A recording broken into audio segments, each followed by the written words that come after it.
It was one of those evenings when the world outside felt wrapped in gray, the kind of quiet, cloudy calm that only a library could truly echo.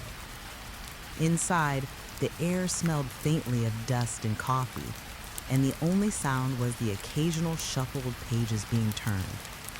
Mara stood behind the main desk, sliding a returned book into place. She liked this hour best, when most of the patrons had left and the silence felt almost sacred. Only one person remained, as usual, Ray.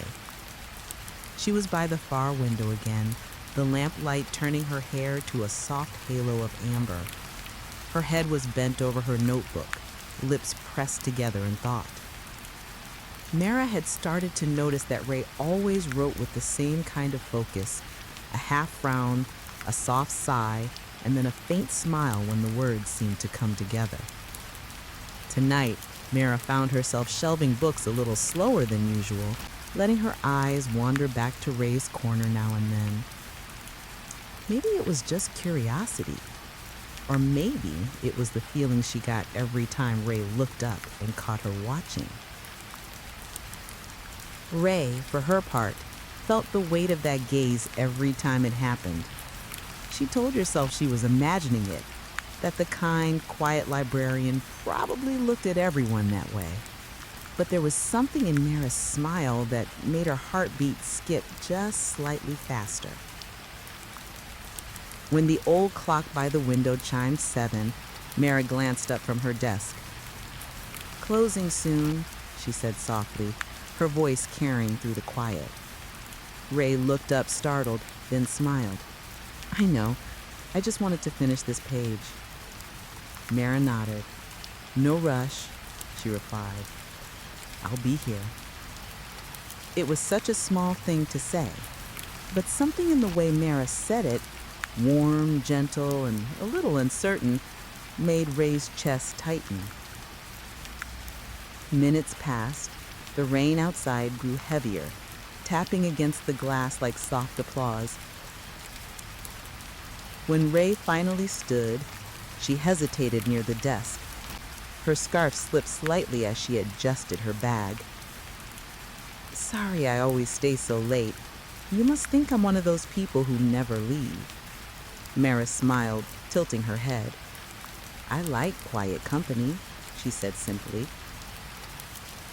The air between them felt delicate, the kind of quiet where everything important is said without words. Ray cleared her throat, half smiling. "I think you might be the only person who doesn't mind my kind of quiet." "I don't mind it at all," Mara said, then quickly added, It's nice." Her cheeks warmed as she pushed her glasses up the bridge of her nose. Ray grinned. "You just saved me from feeling like a weirdo who lives in the library." Mara's eyes softened. "There are worse places to live." They both laughed, a soft, genuine sound that echoed through the empty aisles. "Do you write stories?" Mara asked. Ray looked surprised. "How'd you guess?" "You always look like you're somewhere else, somewhere with words." Ray tilted her head, smiling. "And what about you? Do you like stories?" Mara hesitated. "I love them, but I think I like the quiet between them even more." That made Ray's smile fade into something gentler and understanding. She nodded slowly, as if the two of them had just shared a secret neither had needed to explain. Outside, the rain had turned steady, a silver curtain over the city. Mira looked toward the windows, then back at Ray. "It's pouring out there.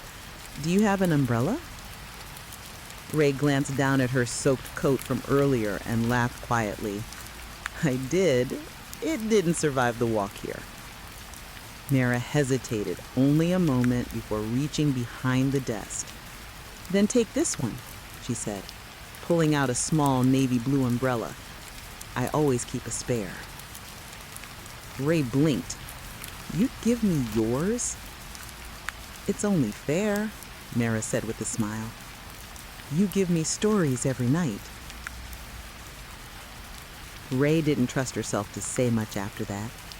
She reached for the umbrella slowly, their fingers brushing for just a heartbeat, soft and quick, but enough to make both of them forget how to breathe. "Thank you," Ray said low. "Good night." Then almost whispering, "Until tomorrow." The next evening, Ray came back, just as the rain began again. The library was quiet, warm and familiar. Mara was behind the desk, pretending to organize returns, though her eyes flicked up the moment Ray walked in. "Did the umbrella survive?" Mara asked. Ray smiled. "Barely, but I think I might need to borrow it again sometime." "You're always welcome," Mara said. Ray hesitated, then added, "I was thinking maybe next time I could bring coffee for both of us." Mara's lips curved into that quiet, knowing smile, the one Ray had noticed for weeks. "I'd like that," she said softly. "A lot." That night, after Ray left, Mara stayed a little longer than usual. She ran her fingers along the shelves, feeling the quiet hum of stories all around her. Somewhere deep inside, she already knew this was the start of a new one. And if you walked past the library after closing that night, you might have seen the faint glow of a desk lamp and the trace of a smile that lingered even after the rain stopped falling.